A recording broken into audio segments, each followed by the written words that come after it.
Berawal dari kisah flashback masa kecil gadis bernama Lindy yang kelihatan normal seperti anak pada umumnya, namun ternyata jauh di dalam DNA-nya Lindy memiliki bakat yang cukup ekstrim, yaitu suatu kelainan kondisi di mana saat orang lain melakukan hal buruk atau hal yang tidak disukainya, Lindy tidak bisa mengendalikan dirinya untuk berbuat kasar kepada orang tersebut.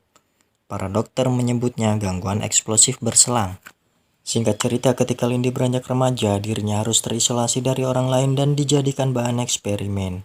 Dari eksperimen tersebut diketahui bahwa jumlah kortisol yang besar mengalir ke seluruh tubuh Lindy, membuatnya lebih gesit dan lebih kuat dari orang biasa, namun juga membuat Lindy tidak stabil mengendalikan amarahnya. Sekian banyak pengobatan yang sudah Lindy jalani, dari menjadi manusia percobaan sampai ikut terapi militer sama sekali tidak dapat membantunya. Malah obat hanya memperburuk keadaan Lindy menjadi tak terkendali, sampai akhirnya ditemukan sebuah terobosan alat yang efektif bisa mengendalikan dirinya, yaitu alat kejut listrik biokimia yang dipasang di badannya sendiri.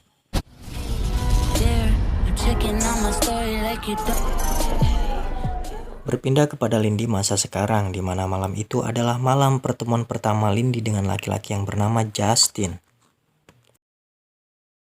Setelah Lindy dan Justin bertemu, datanglah pelayan wanita dari restoran tersebut sangat tidak ramah melayani Lindy dan Justin. Hal itu membuat kortisol Lindy naik dan ingin menusuk pelayan tersebut. Namun Lindy segera menekan tombol alat terapi yang setiap hari dia pasang di tubuhnya sebagai obat pengendali dirinya. Please don't take that tone. No, I'm not. Sir, you are. I'm gonna stab her with that knife. It'd be totally cool with me. Lindy yang sesaat emosi merasa tidak enak kepada Justin dan pamit ke kamar kecil untuk menenangkan diri. Namun ternyata, wanita pelayan yang tidak ramah tadi juga ada di dalam toilet kamar kecil tersebut, sedang mengobrol via telepon, membicarakan Lindy dan Justin. Pada saat itu juga, tiba-tiba saja alat terapi Lindy tidak berfungsi. Beberapa kali Lindy menekan tombol pengontrol terapinya namun tak ada respon apapun. Karena alat itu rusak, akhirnya Lindy tidak bisa mengendalikan dirinya dan nasib buruk pun terjadi pada wanita pelayan itu. Lindy menghajar habis pelayan itu hingga tak sadarkan diri. Lalu Lindy pergi tanpa sepengetahuan Justin.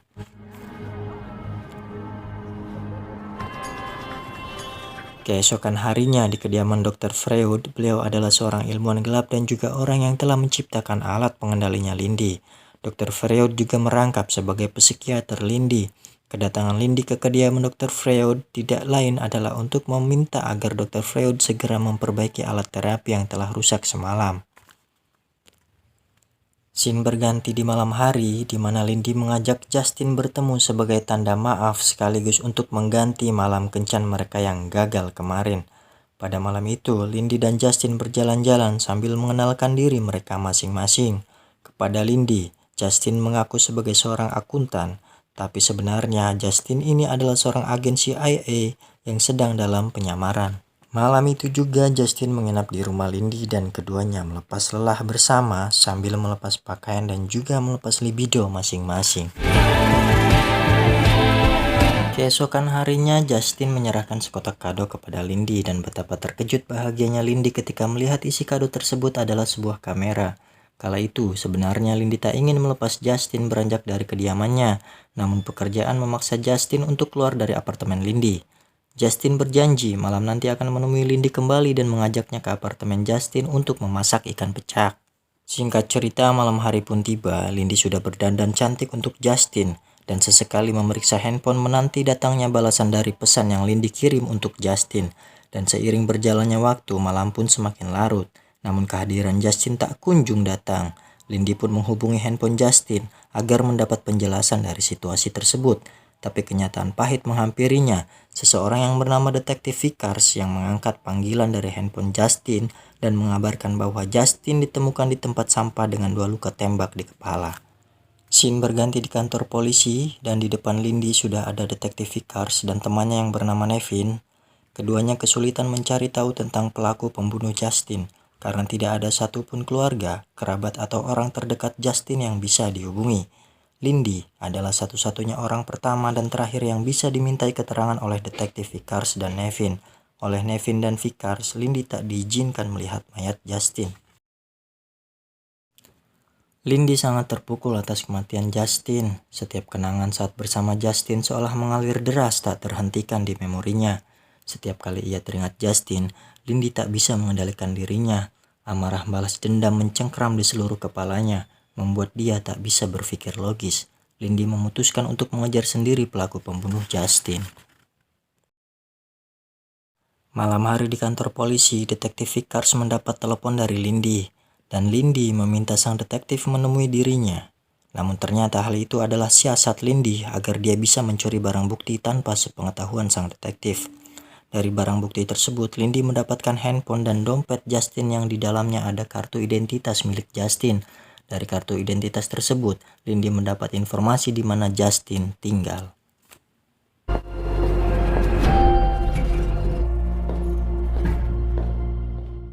Scene berganti di apartemen Justin. Di situ sudah ada Lindy sedang memeriksa sekitar ruangan berharap ada sebuah petunjuk yang bisa dia dapat. Dan tiba-tiba saja dia mendapat panggilan dari detektif Vickers yang sedari tadi sudah berada di bawah dekat apartemen Justin. Selagi Lindy berbicara dengan sang detektif, ternyata Nevin rekan sang detektif kala itu juga sedang menuju tempat Lindy. Tanpa basa-basi Lindy pun bergegas kabur, tapi Nevin sudah ada di depan pintu, mencegat Lindy dengan 2 tembakan. Lalu keduanya saling berhadapan. Nevin meminta Lindy untuk menyerahkan diri. Alih-alih menyerahkan diri, Lindy malah menghajar Nevin dan kabur menggunakan mobil mewah milik Justin. Really fast one. Are you still?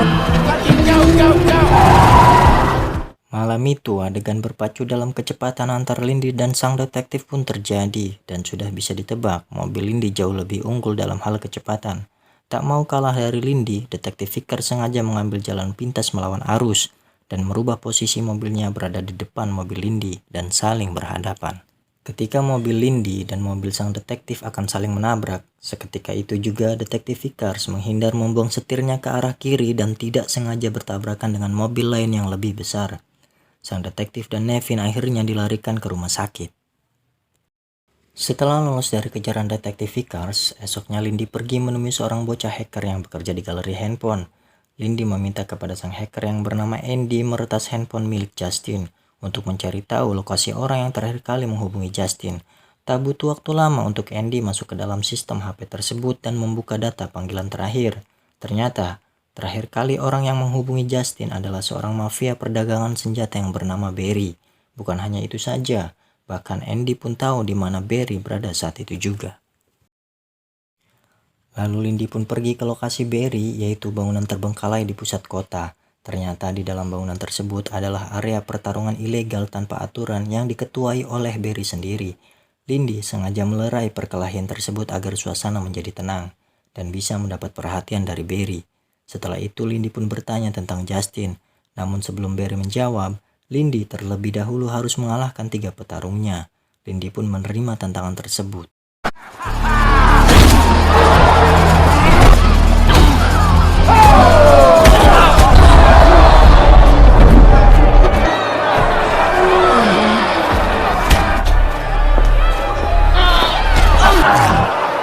Lucky guess. Pertarungan 1 lawan 3 itu dimenangkan oleh Lindy. Namun ternyata Barry adalah tipe orang yang tidak menepati janji. Barry tidak menjawab pertanyaan tentang Justin meskipun Lindy sudah menang dari 3 petarungnya. Tentu saja hal itu membuat Lindy kesal, lalu menghajar dan menangkap Barry, kemudian mengikatnya di atas mesin mobil. Lindy memakai setrum aki dari mobil Barry untuk menyiksa Barry. Karena takut disetrum, Barry memberitahu bahwa dalang di balik pembunuh Justin adalah Garrett Faisal. Walaupun Barry sudah mengatakan siapa dalang di balik pembunuhan Justin, tampaknya Lindy belum puas menyiksa Barry. Lindy pun membuka celana Barry dan menyetrum burungnya. Keesokan harinya, Lindy pergi ke rumah sakit untuk menemui detektif Vickers yang sedang dirawat karena insiden tabrakan sewaktu mengejar Lindy kemarin. Tujuan utama Lindy menemui detektif Vickers adalah menanyakan informasi tentang Garrett Faisal. Sang detektif menceritakan Garrett Faisal adalah miliarder rahasia yang mempunyai beragam bisnis ilegal dan konon katanya Garrett Faisal ini tidak tersentuh dengan apapun, bahkan hukum sekalipun. Detektif Vickers memberitahu Lindy bahwa Faisal tinggal di pusat kota Emporium Tower, tapi Nevin tiba-tiba ada di belakang Lindy tak mengizinkan Lindy pergi dari ruangan rumah sakit tersebut. Nevin kala itu juga berusaha menangkap Lindy, namun sekali lagi Lindy lebih cerdik dari Nevin dan berhasil kabur dari kejarannya.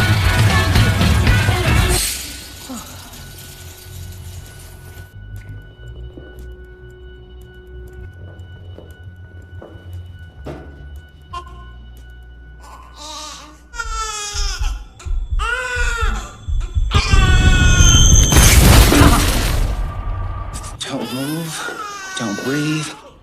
Put the gun down. Why would I do that? Because.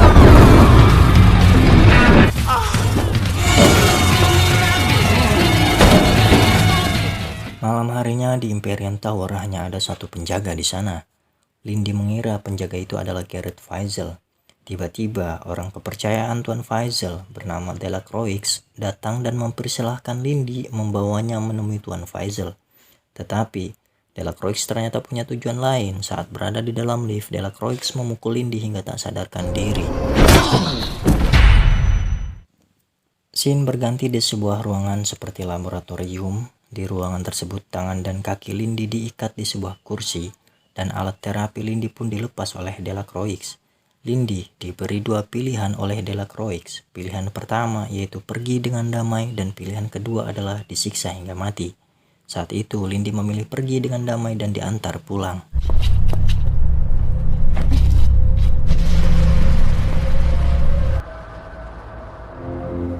Di tengah perjalanan pulang, Lindy memaksa turun dari mobil, namun sang sopir tak menurutinya. Lalu Lindy mencekik sang sopir dari belakang hingga mobilnya terhenti menabrak tong sampah. Kemudian Lindy keluar berlari dari mobil tersebut menuju ke kediaman Dr. Freud. Dr. Freud yang kala itu baru pulang membeli makanan, terkejut di rumahnya sudah ada Lindy yang sedang duduk di pojok ruangan dalam keadaan lusuh. Lindy datang ke kediaman Dr. Freud untuk memelas agar Dr. Freud memberinya alat terapi yang baru. Egg rolls and all that. You should eat something. That's mine.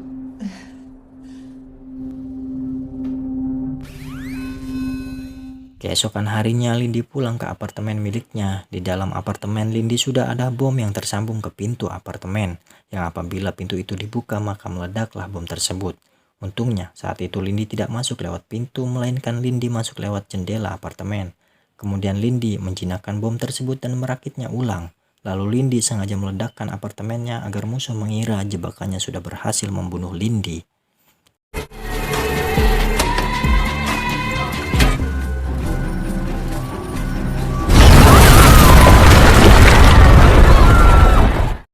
Saat malam harinya, Lindy memanjat dari luar gedung Tuan Faisal, tapi sayang di atas atap gedung tersebut sudah ada Delacroix yang sedari tadi menunggu Lindy dan menodongkan pistolnya.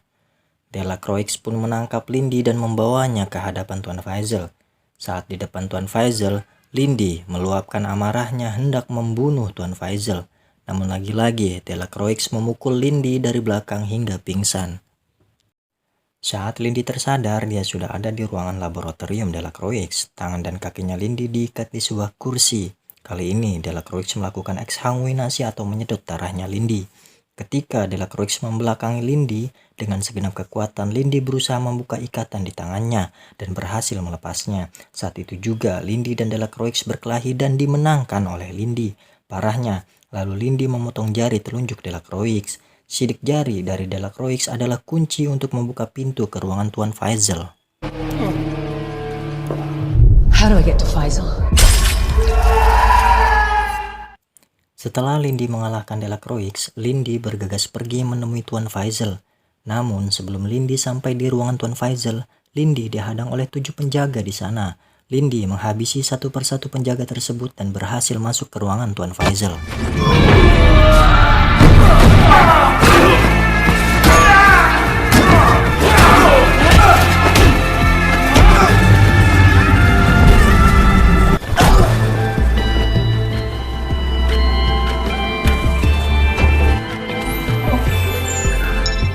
Ketika Lindy sudah berada di dalamnya, dia merasa heran saat melihat Tuan Faisal sudah tak bernyawa di ruangannya sendiri. Di tengah kebingungan, Lindy tiba-tiba sesosok laki-laki bertepuk tangan menghampirinya dari depan. Sosok tersebut adalah Justin yang tengah memuji keberanian Lindy. Kebahagiaan Lindy kala itu terpancar dari raut wajahnya ketika melihat Justin ternyata masih hidup.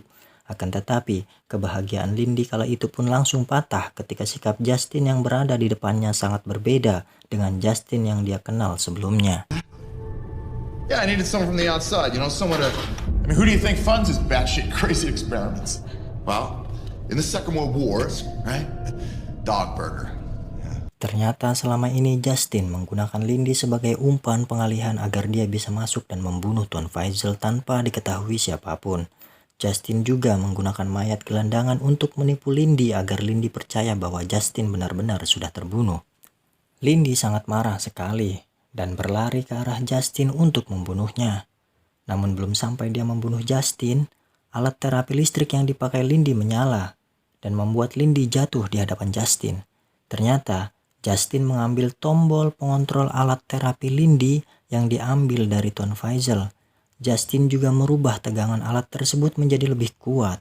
Justin menekan tombol pengontrol tersebut berkali-kali membuat Lindy tak berdaya. Lindy memaksakan dirinya menahan tegangan tersebut sampai dia bisa berdiri, lalu melemparkan tas yang berisi bom rakitannya sendiri ke arah Justin. Justin yang tidak mengetahui apa isi di dalam tas tersebut malah membukanya. Lalu dari dalam lift, Lindy menyaksikan tas tersebut meledak bersama dengan Justin.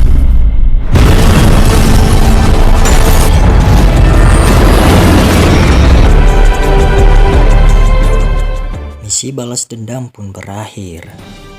Terima kasih buat para sahabat alur cerita film karena sudah menonton video saya sampai selesai. Semoga kalian semua diberikan rezeki yang berlimpah dan kesehatan jasmani serta rohaninya. Jangan lupa share channel ini ke sahabat yang lain agar channel ini semakin berkembang dan semakin saya semangat dan lebih cepat membuat sajian alur cerita untuk sahabat-sahabat semuanya. Akhir kata, saya undur diri dan terima kasih. Tunggu video berikutnya.